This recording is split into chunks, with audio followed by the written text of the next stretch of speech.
Hello friends, welcome to Jaisakthi's kitchen and vlogs. இன்று நாம் சாய்பாபாவின் மனதை தொட்ட அருள் வாக்குகளை பார்க்கலாம். இந்த வாக்குகள் வாழ்க்கையில் நம்பிக்கை, பொறுமை, அமைதி ஆகியவற்றை தரக்கூடியவை. அதில் முதலாவதாக இருப்பது நம்பிக்கை மற்றும் பொறுமை இருந்தால் வெற்றி நிச்சயம். சாய்பாபா எப்பொழுதும் ஸ்ரத்தா மற்றும் சபூரி என்று கூறினார். அதாவது இறைவன் மீது நம்பிக்கையும் வாழ்க்கையில் பொறுமையும் இருந்தால் எந்த சோதனையையும் கடக்க முடியும். இரண்டாவது, நீ என்னை நோக்கி ஒரு அடி எடுத்து வைத்தால் நான் உன்னை நோக்கி 10 அடிகள் வருவேன்.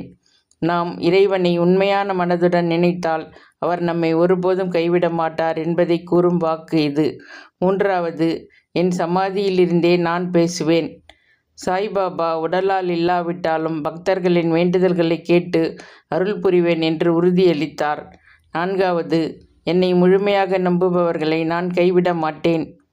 அதாவது வாழ்க்கையில் கஷ்டம் வந்தாலும் சாய்பாபா மீது நம்பிக்கை வைத்தால் வழி கிடைக்கும்.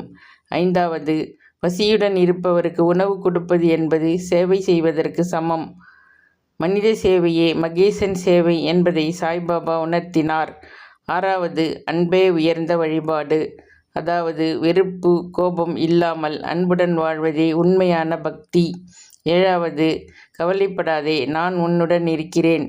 இந்த ஒரு வாக்கு பலருக்கு வாழ்க்கையில் தைரியத்தை கொடுக்கிறது. சாய்பாபாவின் இந்த அருள் வாக்குகள் நமக்கு நம்பிக்கை, அன்பு, பொறுமை ஆகியவற்றை கற்றுத்தருகின்றன. ஓம் சாய்ராம். இந்த வீடியோ உங்களுக்கு பிடிச்சிருந்தா உங்கள் ஃப்ரெண்ட்ஸ் கூட ஷேர் பண்ணுங்கள். எங்கள் சேனல் சப்ஸ்கிரைப் பண்ணிக்கோங்க. தேங்க்ஸ் ஃபார் வாட்சிங்.